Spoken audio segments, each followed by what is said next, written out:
자, 여러분 안녕하세요. 박교수입니다. 어느덧 온라인 강의도 이제 꽤 많이 익숙해지셨죠? 네. 이번 강의는요, 미술을 공부해 보기로 했습니다. 자, 여기 화면에 보이는 것처럼 서양 미술사라는 유명한 책인데요. 바로 곰브리찌라는 역사가가 쓴 이제 그 미술에 대한 이야기인데요. 9월 14일부터 9월 18일까지 여러분이 들어야 할 1차시 강의에 해당되겠습니다. 자, 왼쪽에 보이죠? 표지가 여러 가지 종류가 있고 또 굉장히 이 사람 책이 너무 유명해서 많은 사람들이 번역을 했어요. 그래서 버전이 굉장히 많습니다.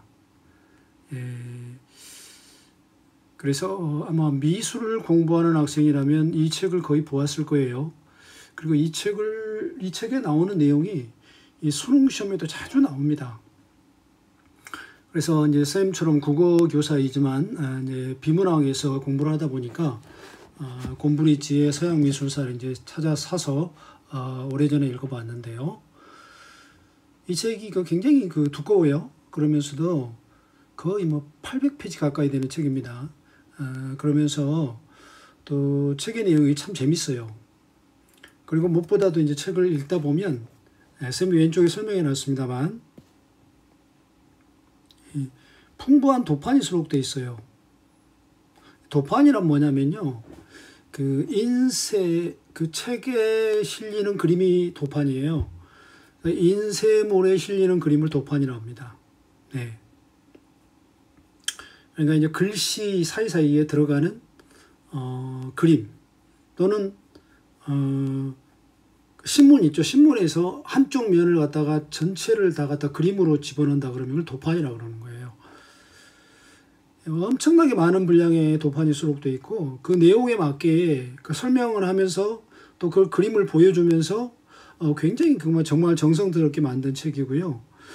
재밌습니다, 정말로. 그리고 그림을 이제 감상하느라고 페이지가 안 넘어가요. 예.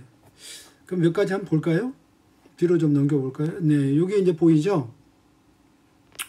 네, 이게 보이잖아요? 책이 이렇게 생겼는데요. 이렇게 다양한, 이게 이제 아라베스크 무늬 같아요. 그 다음에 성당에 이제 다양한 무늬죠. 그 다음에 여기 이런 그림들이 계속 실려 있습니다. 쌤이 좋아하는 그림인데요. 네, 빈센트 반 고흐의 낮잠. 참 평화로워 보이죠?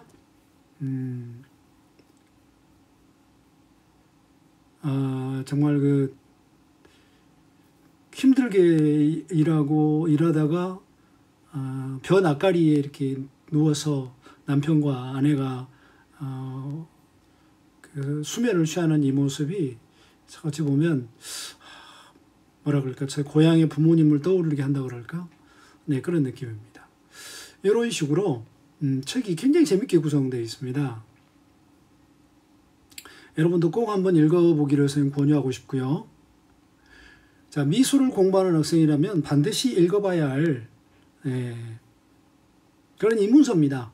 미술 입문 필독 역사서다. 이건 역사책입니다. 미술에 대한 역사예요. 네. 곰브리찌라는 사람이 썼는데요. 참 유명한 사람입니다. 이 사람은요, 서문에서 미술이라는 거와 미술을 하는 미술가와 그 다음에 미술을 감상하는 사람하고 미술을 제작하는 사람하고 이 관계를 바르게 이해해야만 한다라는 얘기를 하고 있어요. 그래서 첫 마디가 미술은 존재하지만 미술은 없다. 존재하는 게 아니라 미술은 없다. 다만 미술가가 있을 뿐이다. 이런 말로 시작을 해요. 그 말이 처음에는 좀 이해가 안 되는데 다음 시간에 이제 본문을 이제 공부할 때 그 부분을 쌤이 자세히 설명하겠습니다.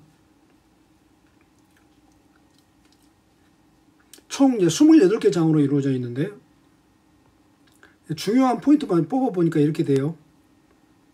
28개 장으로 이루어져 있어요. 그래서 아주 선사시대, 원시시대의 그러한 미술부터 시작해서 현대 미술이죠. 현대 미술. 그래서 모더니즘 미술까지 중요한 부분들은 거의 다루는데 조금 한계점이라 그러면 이제 뭐라 그럴까요? 주로 유럽 미술이죠, 유럽 미술. 그래서 우리 동양의 이제 인도 미술, 불교 미술, 그다음에 중국의 그런 풍속화 미술 이런 것들이 좀 있긴 하지만 그 내용이 주로 중점적으로 다루는 게 서양 미술입니다. 그래서 이제 서양 미술상 거죠, 제목도요. 어쨌든 이 책을 이제 보면은요, 아마 우리 학교 도서관에도 아마 있을 겁니다. 보면 여러분 꼭 빌려서 꼭 한번 읽어보시고 이 그림만 봐도 정말 재밌어요. 그리고 미술 좋아하는 친구들은 아마 이 책을 소장하고 싶은 사람들이 많지 않을까, 선생님도 그런 생각을 합니다. 그래서 풍부한 도파를 보면서 작품을 감상하면서 또한 역사의 공부를 하게 되죠. 미술의 역사가 이렇게 흘러왔구나. 그 다음에 이제 그 뒤편에다가 미술 연표가 뭐 여러분 무엇인지 아시죠? 역사책에 연표가 있죠. 몇 년도에 뭐가 일어나고 몇 년도에 누가 태어나고 이런 거 써놓은 거, 마찬가지로 몇 년도에 누가, 몇 년도에 무슨 작품, 몇 년도에 뭐 이런 거, 그 다음에 지도, 이런 것이 다 풍부하게 수록되어 있어요. 그래서 이제 굉장히 그 길죠. 선사시대부터 시작해서 현대 모더니즘까지 다루고 있으니까 길고 책이 두꺼운데도 그 연표가 있기 때문에 쭉 흐름이 한눈에 이렇게 긴 역사의 흐름을 이제 한눈에 이해하는 데 큰 도움이 되더라고요. 자, 선사시대 원시 부족의 미술이죠. 이때는 미술하고 마술하고 주술이요. 미술, 마술, 그리고 주술, 이게 크게 구분이 되지 않았어요. 그리고 지금 우리가 생각하는 미술이라기보다는 뭐랄까 부족의 뭐 상징, 그 다음에 뭐 자기들이 모시는 토템 뭐 이런 걸 표현한다거나, 아니면 동굴에다가 자기들이 그 잡고 싶은 사냥감, 물고기, 곡식, 식물 뭐 이런 것들, 그리고 그 다음에 뭐라 합니까? 자기들의 소망 뭐 이런 걸 표현하는 그런 굉장히 기도적인 거, 주술적인 그런 기능이 강했어요.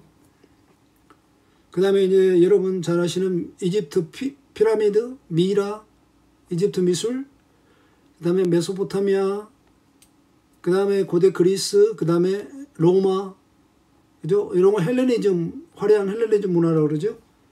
그 다음에 중국, 그리고 기독교의 미술이 미술의 영역에서 차지하는 비중이 막중하죠. 네. 그다음에 불교도 그렇죠. 이슬람의 종교가 미술하고 뗄 수가 없어요.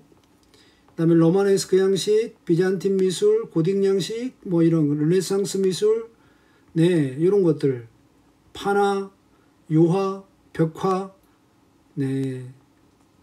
그다음에 바로코와 로코코, 그 이후에 이제 산업혁명, 인상주의, 그 다음에 주상미술, 오늘날의 현대 모더니즘, 이렇게 쭉 다루고 있는데, 선생님이 이게 간략히 여기다 설명을 해서 그렇지, 정말 이 책을 한번 쫙 끝까지 한번 읽어본 사람은 내용이 상당히 심오합니다. 그래가지고 읽는데 조금 어렵긴 해요.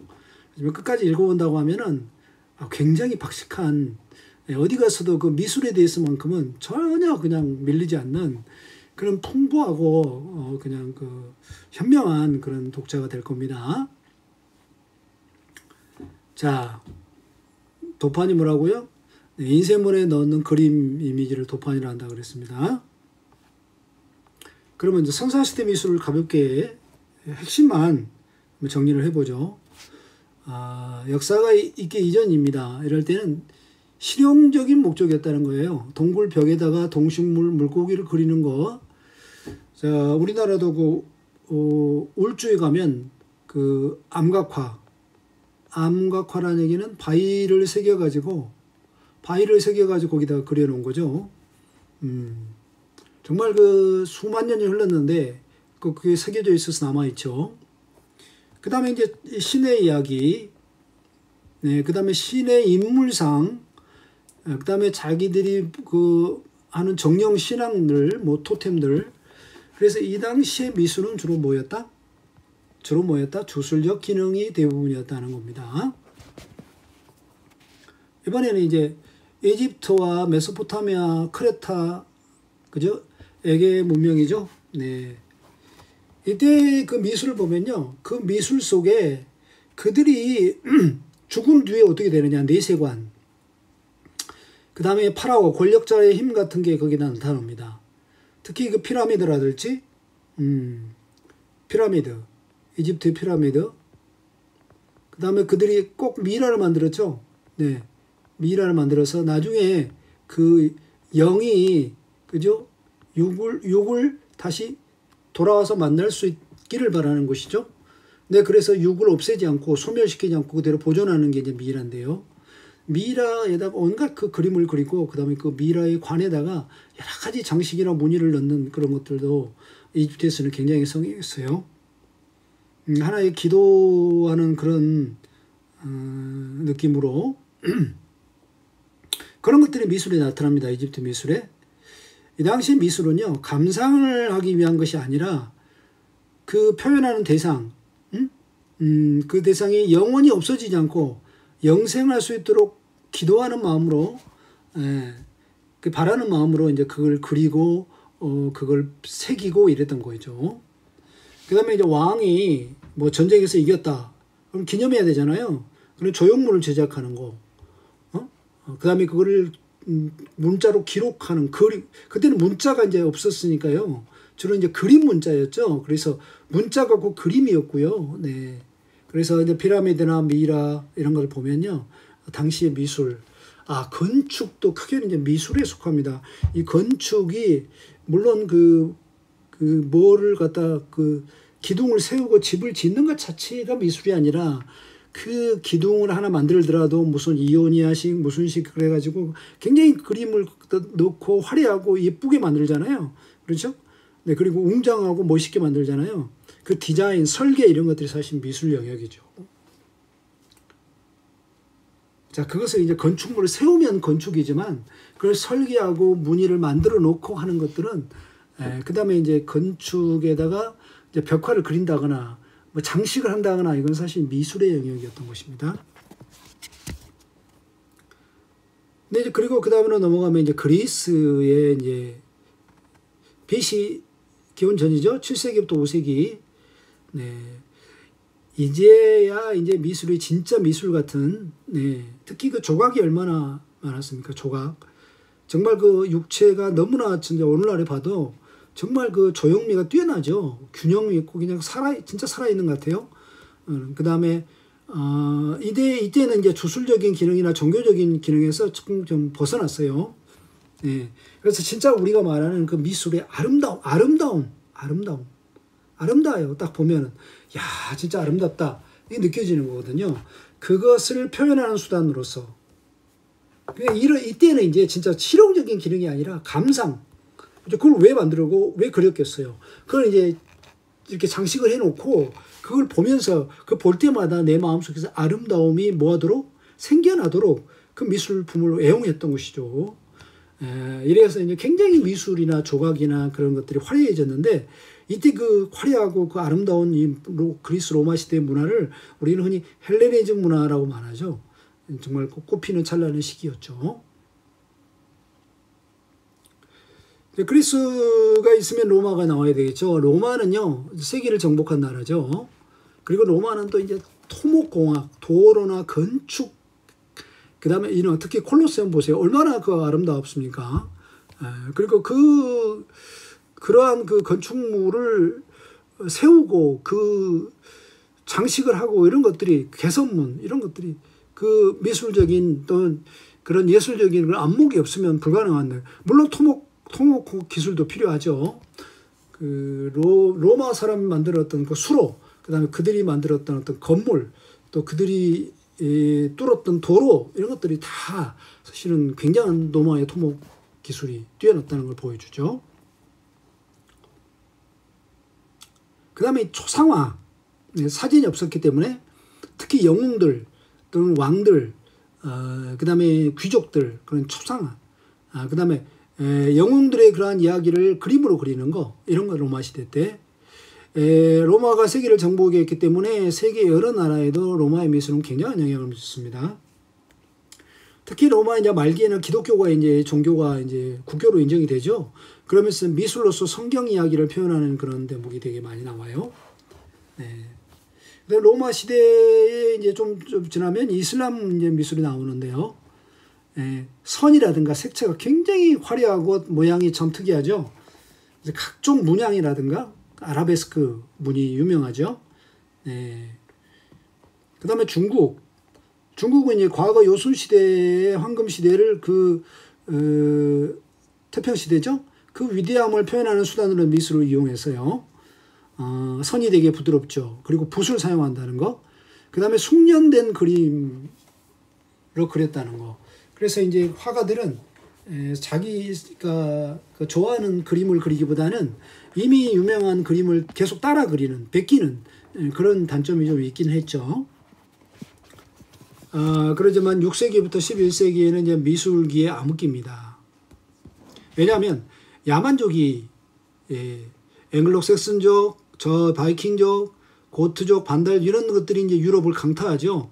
침입을 합니다. 그리고 로마도 결국 그래서 이제 망하게 되죠. 로마도 망하게 되는데요. 네. 이래서 약 500년간은 미술이 거의 암흑기예요. 그런데 이 사람들이, 이 야만족들이 이 공예에는 굉장히 뛰어났답니다. 공예. 그래서 공예는 발달합니다. 네. 바이킹도 배 만든 기술에 뛰어나죠. 네.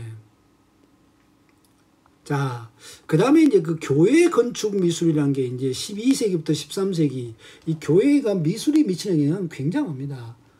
그래서 이제 그 교회를 굉장히 돌로 육중하게 대리석으로 만들죠. 벽, 그 다음에 기둥, 그 다음에 둥근 아치가 이렇게 활 모양으로 이렇게 되어 있는 거. 아주 장엄한 성당을 건축하는 이런 로마네스크 양식. 그러다가 이제 고딕 양식, 그러니까 이제 기둥이나 이런 벽들을 좀 얇게 만드는 그런 뭐라 합니까? 역학, 힘에 대한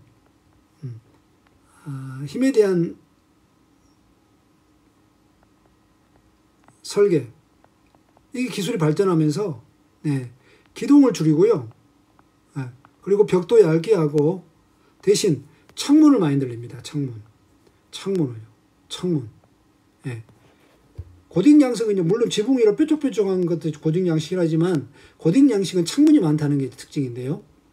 창문에는 그러니까 유리가 이제 끼어지잖아요. 그러면 그 유리에다가 다양한 스테인드 글라스 여러분 아시죠? 거기에 다양한 종교적인 내용들, 그 다음에 기록적인 그런 기록하고 싶은 여러 가지 그런 뭡니까? 그 역사 이야기들 이런 것들을 이제 새기게 되죠. 그래서 햇빛을 받아서 그게 이제 건물에 이제 비추면 참 영롱하고 아름답죠. 환상적입니다. 환상적이고 이제 초월적인 그런 세계가 표현이 되었어요. 이런 것들이 이제 교회 건축, 교회 미술에서 크게 발달하기 시작하죠.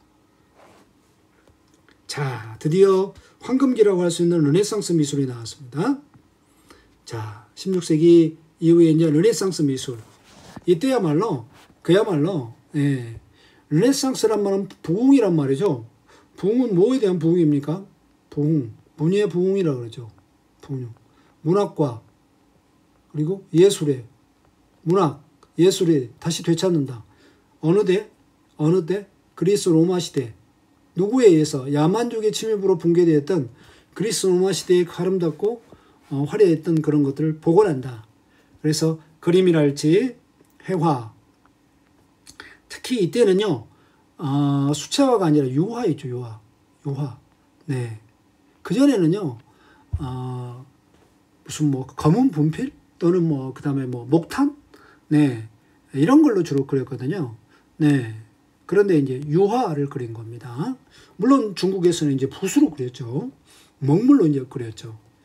그 다음에 이제 벽화, 성당이라든가 이런데, 화려한 벽화, 특히 동양에서는 탱화라 그래가지고, 절의 그 벽에다가, 부처님의 그런 수도하는 모습이랄지, 그 다음에 고행의 모습, 이런 걸 이제 그리죠.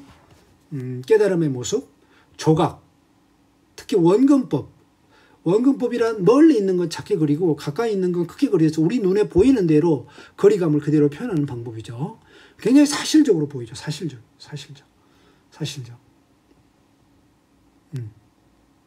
그래서 재현, 사진이 없었지만 마치 사진처럼 그대로 그리는 겁니다. 예. 그러다 보니까 뭐 풍속화 도 그려지게 되고, 가장 화려했던, 가장 찬란했던 미술의 시대다. 당연히 거장들이 많이 탄생했죠.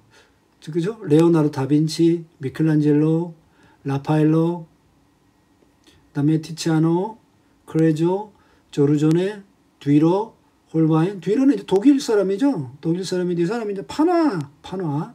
예. 파나. 예. 파나는 나무로 주로 했죠. 목파나. 그다음에 구리에 다는 동파나. 예. 이 뛰어난 사람이죠, 이 사람이. 네. 그 다음에 이제 이제 가톨릭 교회가 중세 시대에 르네상스 가톨릭 교회가 이제 굉장히 그 화려하게 교회를 장식합니다. 이제 그걸 본따 가지고 왕도 이제 교황한테 지면 안 되죠. 궁전을 화려하게 장식을 해요. 그러다 보니까 미술가들이 많이 필요했죠. 그래서 미술가들이 굉장히 화려한 그리고 장엄한 그런 궁전이나 그런 교회를 꾸미게 돼요. 그러한 스타일을 바로크 미술이라고 합니다. 굉장히 색깔도 다양하고 그리고 화려하고 웅장한 그런 교회 건축. 그다음에 궁전에 가면요, 사치스럽고 진짜 화려하기가 끝이 없어요. 굉장히 돋보이는. 아주 대표적인 게 바로 베르사유 궁전이죠. 베르사유 궁전 그러면 진짜 그 바로크 미술의 그냥 아주 대표적인 양식이 베르사유 궁전이죠. 그러다가 이제 시대는 흘러요. 네, 드디어 18세기, 네, 프랑스 대혁명이 일어나고, 네, 산업혁명이 일어나고, 네, 그 다음에 이제 종교개혁도 일어나죠. 네. 이때 시대는 근대 사회로 가기 시작합니다. 근대 사회로. 이제는 이제 옛 간섭이나 옛날에 어떤 그 종교라든가 왕이라든가 이런 것들의 얽매임에서 좀 벗어나서 중요한 게 이제 개인의 자유. 그죠? 개인의 그 환상, 개인적 환상. 그래서 이제 그 작품도 이제 새로운 길을 모색하기 시작해요. 네. 교회, 종교, 궁전, 그 다음에 옛날 초상화 그리는 게 제일 많았는데, 초상화 그리는 거 이런 거 벗어나서 이제 자연을 그리고, 풍속화를 그리고, 그 다음에 삶의 모습을 그리고, 그죠? 자기가 느끼는, 그리고 싶은 거, 다양하게 그리는, 그러한 미술의 그 뭡니까? 선택의 폭이 굉장히 넓어지는 게 바로 이제 산업혁명 이유죠. 그런데 이제 기술의 발달로 인해서 사진기가 등장을 해요. 사진기가 등장하니까 이제 화가들이 충격을 먹습니다. 화가들이 아무리 잘 그려도 사진만큼 그대로 그리지는 못하죠. 네, 이게 더 이상 초상화 안 팔려요. 네, 사진 찍어보래요. 초상화 그려달라고 그러는데 옛날에는. 네, 이제부터는 미술가들이 생존을 위해서 고민하기 시작하는 게, 사실을 똑같이 그리는 재현만으로는 미술가가 존재 이유가 빈약하다. 그죠? 그래서 이제는 대상을 똑같이 재현하는 것이 아니라 대상을 통해 느낀 느낌, 인상. 예. 그래서 선이나 모양, 이것도 중요하지만 그보다는 빛이나 색채. 그죠? 이런 것들이 더 강력하죠? 색채자를 선생님이 잘못 썼네요. 색채자 읽으면 안 되죠?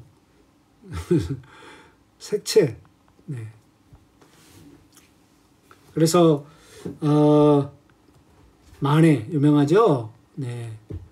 그다음에 모네, 르누아르, 그다음에 드가, 이런 사람들이 굉장히 그 작품이 인상적입니다. 특히 마네인가요? 모네인가 마네인가요? 낯가리. 들판에 이제 곡식을 쌓아두는 게 낯가리인데, 거기에 이제 그 보이는 그 그림, 이런 굉장히 아침 햇살이 낯가리 그림자하고 그 모습하고 그 들판에 차에 풍기는 그 인상, 그 느낌이 참 굉장합니다. 그 다음에 이제 인상파에서 조금 이제 반발한 게 이제 입체파죠. 네, 세잔, 고흐, 고갱, 여기도 선생님이 또 이렇게, 아유, 이거 왜 이랬지?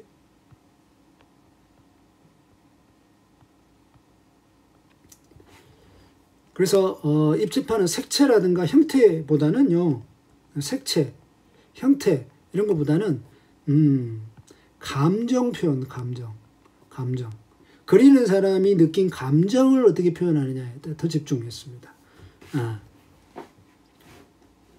자, 아까 우리가 봤던 이 거울의 그림 한번 보죠.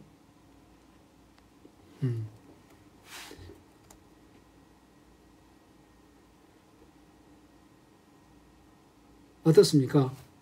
여러분 한번 보세요. 저절로 어떤 감정이 느껴지죠? 네. 참, 낮잠이 참 달콤하게 보이죠? 그 부부가 참, 어때요? 열심히 살고, 성실하고 참, 그래 보이죠? 네. 그 다음에 이 부부에게 이 달콤한 이 오후의 낮잠이란 정말 생명수 같죠? 이런 느낌들, 그죠? 네. 여유로워 보이고요. 잠 못 자고 진짜 공부만 해야 되는 우리 학생들이 이거 보면은 어떤 느낌 들까요?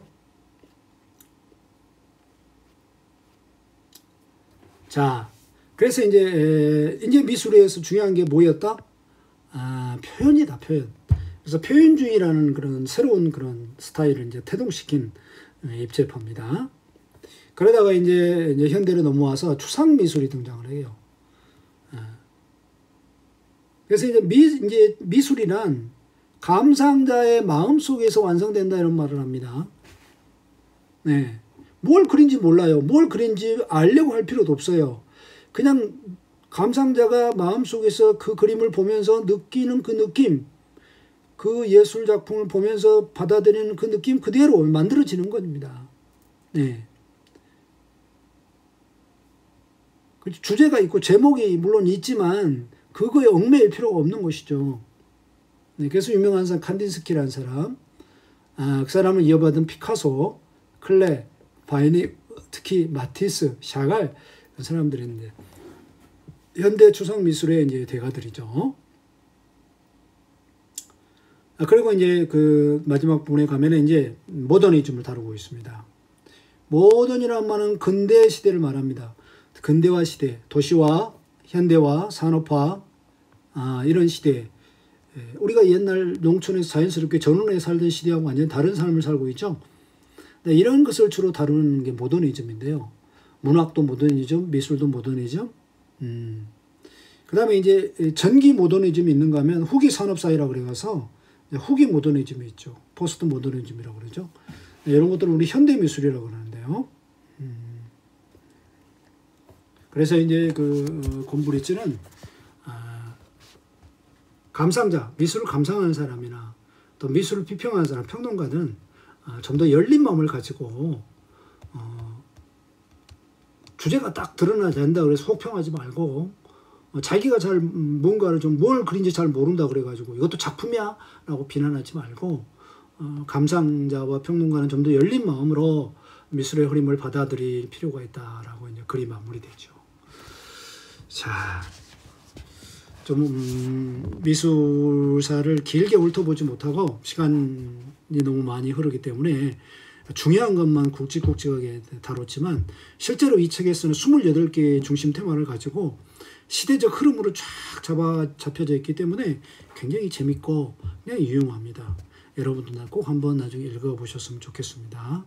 자, 수고하셨습니다. 다음 시간에는 2차 시로서 이 책의 본문을 한 부분 가져와서 공부를 하겠습니다. 수고하셨습니다.